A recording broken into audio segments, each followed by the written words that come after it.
Assessments are methods for students to measure what they have actually learned in your course.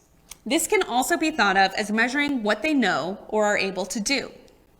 There are two types of assessments you can create for learners: formative and summative. Formative assessments are used during the learning process to help the learner gauge their progress and measure how well they understand the course concepts by getting feedback that directs them to make adjustments or review information if necessary.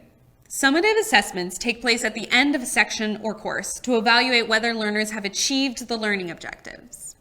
A great way to understand formative versus summative assessment is cooking. Let's say you were making soup, but you weren't following a recipe. To make sure your soup turns out well, you taste it as you go, making adjustments by adding salt or seasoning based on what you taste. That's formative assessment. When you finish cooking the soup and sit down to eat it, you evaluate its overall taste and how satisfied you are with your meal. That's summative assessment. In learning, we often associate assessments with quizzes or tests, but they don't have to take this form. An assessment can be anything that measures how well a learner understands the course concepts and where they should focus more attention.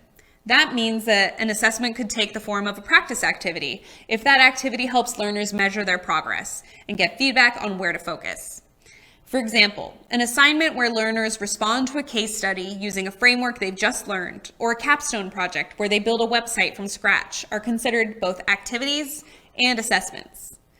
When planning assessments, think about the key concepts and points in the course when it would be helpful to have learners check their knowledge through formative assessment and measure their achievement of the course learning objectives through summative assessment.